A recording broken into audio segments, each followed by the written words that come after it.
నన్ను ప్రేమతో ఆహ్వానించిన ప్యారిస్ పాస్టర్ గారు రెవరెండ్ చక్రధర్ గారికి, ఏఈఎల్సి వైస్ ప్రెసిడెంట్ గారు రెవరెండ్ జేమ్స్ గారికి, సీనియర్ మోస్ట్ పాస్టర్ గారు దేవసాయం గారికి, జూనియర్ పాస్టర్ గారు డేవిడ్ గారికి, కూడి వచ్చిన మీ అందరికి కూడా దేవుని నామం నా శుభాలు తెలియజేస్తున్నాను.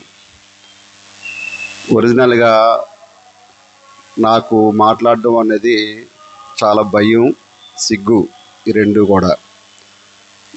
దేవుడు నన్ను ఎందుకో ఏఎల్సి ట్రెజరర్గా నిలబెట్టినందుకు ఎక్కడికైనా మీటింగ్స్కి వెళ్ళినప్పుడు గ్రీటింగ్ చెప్పండి అంటారు. One word greeting, only one word greeting మాత్రమే చెప్తాను నేను.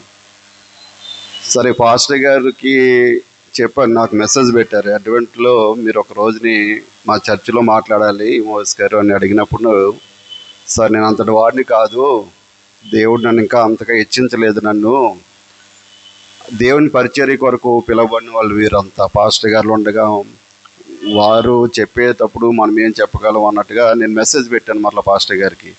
లేదు మీరు గ్రీటింగ్ చెప్తారు కదా, గ్రీటింగ్స్నే వన్ వర్డ్ గ్రీటింగ్ని 2 words కింద చెప్పండి చాలు, మిగతాది నేను కవరింగ్ ఇచ్చుకుంటాను అని చెప్పి నన్ను పిలిచారు.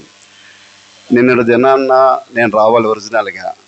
సరే, నేను లేని పాస్టర్ గారండి, కొంచెం బయటికి వెళ్ళాను అని ఎస్కేప్ అవ్వడానికి చెప్తే పాస్టర్ గారు మరలా అట్లా కాదులేండి, నేను మాట ఇస్తాను, సంఘంలో కూడా అనౌన్స్ చేస్తాను, ఈరోజు వాక్యం రేపే చెప్పండి మీరు వచ్చి, కానీ మీరు రావాలి తప్పకుండా అన్నారు. పాస్టర్ గారికి నా మీద కోపమా? ఒకవేళ కోపం అయితే పిలిపించి మీ అందరి చేత తిట్టించాలని నన్ను పిలిచారా నాకైతే తెలియదు, కానీ పాస్టర్ గారు మాత్రం మొండి పట్టు వదలలేదు నా పట్ల. నన్ను సరే దేవుడు మరి ఎందుకో వాడుకుంటున్నందుకు నేను దేవునికి ముందుగా నా హృదయపూర్వక నా ధన్యవాదాలు తెలియజేసుకుంటున్నాను. చాలా చక్కగా చదివారు యెషయా 9:6 సిస్టర్ ఎవరు, చాలా అంటే అర్థమయ్యే రీతిలో చాలా చక్కగా చదివినందుకు వారికి నా హృదయపూర్వక నమస్కారాలు తెలియజేస్తూ, నాకు ఇవ్వబడిన పాఠ్యాంశం ఏంటంటే యెషయా 9:6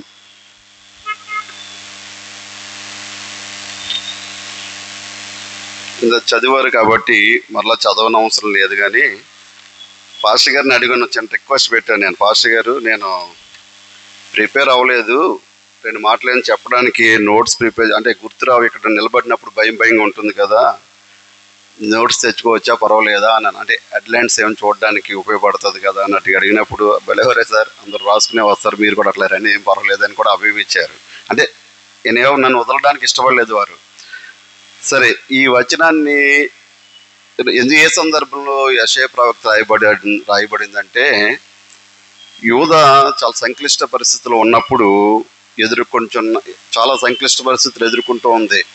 అగ్రరాజ్యాలు సిరియా, ఇజ్రాయేల్ దాడి చేయడం, వాళ్ళ అవినీతి, వాళ్ళలో దేవుని భయం లేకపోవడం, ఇవన్నీ సమస్యల మధ్యన యూదా దేశం అంతా కూడా అల్లాడిపోతున్న సమయంలో అహాజు సిరియా వాళ్ళతోటి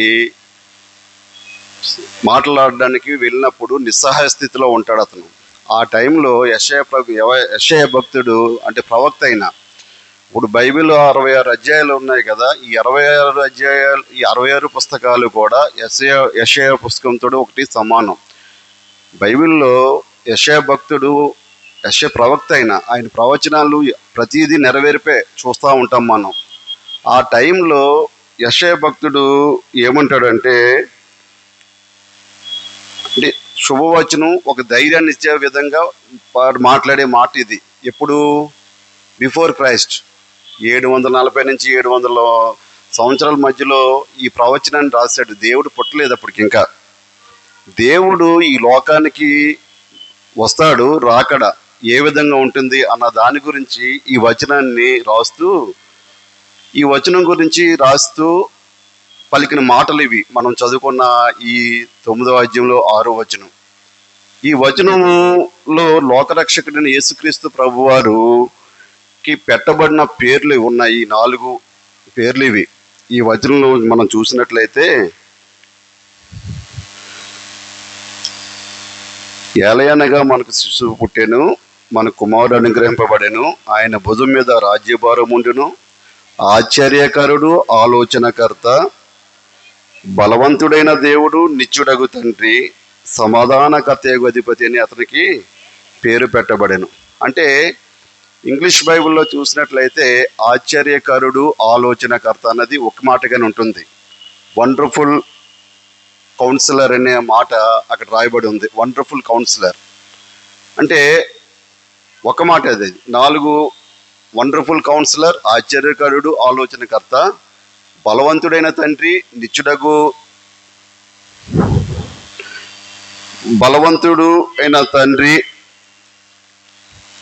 బలవంతుడైన దేవుడు, నిత్యుడగు తండ్రి, సమాధానకర్త అయిన అధిపతి. ఈ 4 పేర్లు ఆయనకు పెట్టబడ్డాయి. ఈ 4 పేర్లు మనం పిల్లలకి పుట్టినప్పుడు పేరు పెట్టేటప్పుడు చాలా ఆలోచించి పెడతాం. ఏ పేరు పెడితే పిల్లలకి ఏ విధంగా ఉండాలి అని మనం ఆలోచించి చాలా రకాలుగా మనకు పిల్లలకు పెట్టినప్పుడు ఆ పిల్లల్ని చూసి మనం సంతోషించాలన్న ఆలోచనతో తల్లిదండ్రులు చాలా ఆలోచన చేసి పెట్టే పేర్లు అవి. యెషయా ప్రవక్త కూడా ముందుగానే చెప్తున్నాడు, ఈ లోకరక్షకుడు ఈ లోకానికి వస్తాడయ్యా, వచ్చేవాడు ఏ విధంగా ఉంటాడు అన్నది ఈ క్వాలిటీస్ ఉంటాయి, ఈ లక్షణాలు, ఈ గుణగణాలు కలిగిన లోకరక్షకుడు మన మధ్యలోకి వస్తాడు అని చెప్పబడుతుంది. 740 సంవత్సరం, సుమారుగా 740 సంవత్సరాల క్రితం రాయబడిన మాట 2000 సంవత్సరం క్రితం నెరవేరింది. అంటే ఆయన మొదటి రాకడ వచ్చాడు, యేసుక్రీస్తు ప్రభు ఈ లోకంలోకి వచ్చాడు. రెండో రాకడకు ఎదురు చూస్తున్నాం మనం. ఈ లోకరక్షకుడు ఈ పెట్టిన పేర్లకు సాక్ష్యం, సంపూర్ణ సాక్ష్యం ఎవరో యేసుక్రీస్తు వారిలోనే చూడగలుగుతాం మనం. ఆయనకు పెట్టబడిన పేర్లు సంపూర్ణ సాక్ష్యం ఏంటంటే యేసుక్రీస్తు ప్రభు వారిలో మాత్రమే చూడగలం. మనకు పేర్లు పెడతారు, మోజెస్, యేసు, ఒరే యేసు, ఒరే మోజెస్, ఇట్లాగా మనం పిలిపించుకుంటూ ఉంటాము. ఎందుకంటే ఆ పేరుకు తగ్గట్టుగా కనీసం అట్లీస్ట్ మనం బ్రతకగలిగితే, ఎదుటివాడిని తోటి నీచంగా మాట్లాడించుకోకపోయినా, గౌరవించుకోలేకపోయినా, ఆ పేరుకు సార్థకాన్ని మనం తీసుకురాగలిగితే, యేసుక్రీస్తు ప్రభు వారికి ఇచ్చిన 4 పేర్లు కూడా సంపూర్ణ సాక్ష్యంగా ఉన్నవి. ఒకటి, wonderful councillor. Is a wonderful councillor. ఆయన ఒక మంచి కౌన్సిలర్ అంటే సలహాదారుడు. మనకి వార్డు కౌన్సిలర్స్ అలా ఉంటారుగా, మనకి అధికారులకు మధ్యన సమన్వయకర్తలాగా సలహాదారులు. బైబిల్లో చూస్తే రాజుల దగ్గర కూడా సలహాదారులు ఉండేవారు. రాజుల దగ్గర సలహాదారులు ఎట్లా ఉండేదంటే, మంచి సలహాదారులు ఉంటారు, చెడు సలహాదారులు.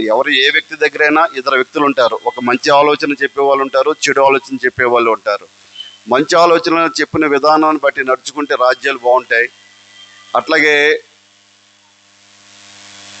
ఇజ్రాయేల్ 2 ముక్కలు అయిపోవడానికి కారణం ఏంటంటే, పెద్దవారు చెప్పే ఆలోచనలు కాకుండా తోటి స్నేహితులు మాటలు విని చెడు సలహాలు తీసుకోవడం వల్ల ఇజ్రాయేల్ 2 ముక్కలుగా అయిపోతూ ఉంటుంది మనం బైబిల్లో చూసినట్లయితే. కానీ ఈయన వండర్ఫుల్ కౌన్సిలర్ అంటే మనము ఆయన దగ్గర వెళ్ళాలే కానీ ఆయన నిత్యము అంటే ఆయన యేసుకు వండర్ఫుల్ కౌన్సిలర్ అంటే మన జీవితంలో సమస్త పరిస్థితుల్లో మనకు ఈ లోకంలో మంచి సలహాలు ఇచ్చినా ఇవ్వకపోయినా, లోకస్తులు మనకి మంచి సలహాలు ఇచ్చినా ఇవ్వకపోయినా కూడా యేసుక్రీస్తు ప్రభు ఎప్పుడు నిత్యము మనతో ఉంటూ మనకి మంచి సలహా ఇస్తూ మనల్ని మంచి రీతిలో, మంచి నడవడికలో పెట్టడానికే ట్రై చేస్తూ ఉంటాడట. ఎప్పుడు కూడా ఆయన సలహాదారుడుగా మనం ఆయన నమ్మి ఆయన చేతిలో ఆయన అరచేతిలో మన జీవితాన్ని అట్లా పెట్టగలిగితే ఒక గుడ్ కౌన్సిలర్ యేసుక్రీస్తు ప్రభు వారు నిన్ను ఎప్పుడు తప్పుదోవలో నడిపించడు, ఎప్పుడు మంచి మార్గంలోనే, రాజమార్గంలోనే నిన్ను తీసుకెళ్ళగలడు. అట్టి కౌన్సిలర్ అయిన యేసుక్రీస్తు ప్రభు వారి లక్షణాల్లో ఒకటి గుడ్ కౌన్సిలర్, ఆయన వండర్ఫుల్ కౌన్సిలర్. రెండోది మైటీ గాడ్ అంటే బలవంతుడైన దేవుడు. మైటీ గాడ్ అనగానే మనం అందరం ఆయన అద్భుత శక్తి, మహామౌడు, ఆకాశమందు ఆసీనుడైన గొప్ప దేవునితో చూస్తాం, పైన ఆకాశమందు ఉన్న గొప్ప దేవునితో చూస్తాం. కానీ ఆ బలవంతుడైన దేవుడు ఆ బలాన్ని నమ్ముకోలేదు. ఆయన ఈ లోకానికి అంతా విడిచిపెట్టి అక్కడ ఈ భూమికి ఎత్తించి మనతో ఉన్నాడు, మనతో కలిసి తిరిగాడు. మన పాపాలని మనల్ని తీసుకుని బయటకు తీసుకొచ్చాడు. మనం చేసే ప్రతి అవినీతి కార్యాల నుంచి కూడా మనల్ని విడిపిస్తూ మనతోటే కలిసి తిరిగాడు. ఆయన దేవుడయ్యుండి కూడా మానవుడిగా మన కొరకు ఈ లోకానికి వచ్చాడు. ఆయన బలవంతుడైన దేవుడు ఈ లోకానికి అన్నీ తగ్గించుకుని ఒక బలహీనుడిగా, ఒక మానవుడిగా ఈ లోకంలో మన కొరకు మనతో నివసించడానికి ఆయన ఈ లోకానికి వచ్చాడు. రెండోది, మూడో పేరు ఏంటంటే నిత్యుడగు తండ్రి. నిత్యుడగు తండ్రి, ఆయన నిత్యము మనతోటి ఉండే తండ్రి. తండ్రి అవస్థత లేని కుమారుడు కానీ ఎవరూ ఉండరు. ప్రతి ఇంట్లో అమ్మా నాన్న ఎవరైనా చనిపోతే ఇంకా కొంతకాలం నాతో ఉంటే బాగుండేదే అని మన ఫీలింగ్ ఉంటుంది. కానీ ఈయన నిత్యుడు తండ్రి, ఇహలోకంలోనే కాదు నిత్యత్వంలో కూడా ఆయన మనకు తండ్రి. అయిన నిత్యుడగు తండ్రి, ఆయన సమాధానకర్త. 4వ మాటగా ఆయనకి పేరు సమాధానకర్త. ఈ సమాధానకర్త అన్న పాయింట్ ఒకటే పెట్టారు నాకు. 9వ అధ్యాయం 6వ వచనం అన్నారు. కానీ ఈ 9వ అధ్యాయంలో 6వ వచనంలో యేసుక్రీస్తు ప్రభు వారికి 4 పేర్లు ఇవ్వబడినాయి. 4 పేర్లో ఒక్క పేరు మాత్రమే నాకు అక్కడ సమాధానకర్త అని పెట్టారు. కానీ ఈ 4 పేర్లలో లాస్ట్ది సమాధానకర్తకు అధిపతి. ఆయన ఒక అధిపతి ఎట్లాగుంటున్నాడంటే, ఎప్పుడు తన సామ్రాజ్యంలో ప్రతి ఒక్కరికి ఏ లోటు లేకుండా చూసుకోవడమే అధిపతి యొక్క లక్షణం. అటువంటి అధిపతి మనకి ఏ లోటు రాకుండా నిత్యము, అంటే ఆయనతో ఉంటే ఎప్పుడు నిత్యము మనకు సమాధానమే ఉంటుంది తప్ప అసమాధానం ఎప్పుడు ఉండదు. మనం ఆయన నమ్మి ఆయనతో ప్రయాణం చేస్తుంటే, యేసుక్రీస్తు ప్రభు వారు లోకరక్షకుడుగా ఈ లోకానికి ఎందుకు రావాల్సి వచ్చింది?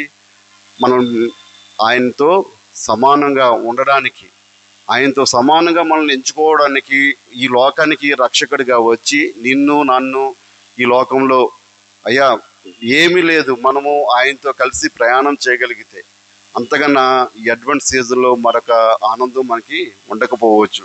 అయితే మనకు అనుగ్రహింపబడిన యేసు బాలుడు ఇన్ని మంచి లక్షణాలు కలిగిన పేర్లు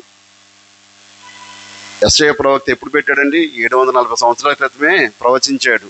ఇన్ని మంచి లక్షణాలు ఏ ఒక్క లక్షణం కూడా ఆయన ఎప్పుడో ప్రవచించిన ప్రవచనము నెరవేర్పు 2000 సంవత్సరాల క్రితం జరిగిందంటే దేవుని ప్రణాళిక ఏ విధంగా ఉంటుంది అనేది మనకు అర్థమవుతూ ఉంటుంది. ఇటువంటి దేవుని ప్రణాళిక ఉన్న మనం ఏ రకంగా ఈ లోకంలో జీవిస్తున్నాం? యేసుక్రీస్తు ప్రభు వారు ఈ క్రిస్మస్ సీజన్లో నిన్ను నన్ను అడిగే మాట ఏంటంటే, 2000 సంవత్సరాల నుంచి క్రిస్మస్లు జరుపుకుంటూనే ఉన్నాం మనం. లోకరక్షకుడిగా ఈ లోకానికి వచ్చిన యేసుక్రీస్తు ప్రభు వారిని మన హృదయంలో ఆయనకి చిన్న చోటు ఇవ్వగలిగితే నిజమైన క్రిస్మస్ ఆనందాన్ని మనము పొందుకోగలుగుతాము. ఆ ఆనందాన్ని మనందరికీ కలగాలని మిగతా విషయాలని పాస్టర్ గారు చెప్తారు. నాకు ఇచ్చిన టైం 5 నిమిషాలు కాబట్టి 5 నిమిషాలు ముగిస్తున్నాను నేను. కాబట్టి ఈ ఆనందాన్ని మనందరం పంచుకొని దేవునిలో ఎదగాలని, అట్టి ఆనందం క్రిస్మస్ శుభాలు మీకు ముందుగానే తెలియజేస్తూ నాకు ఇచ్చిన అవకాశాన్ని బట్టి పాస్టర్ గారికి మరి ఒకసారి నా హృదయపూర్వక నమస్కారాలు తెలియజేస్తున్నాను. Thank you sir.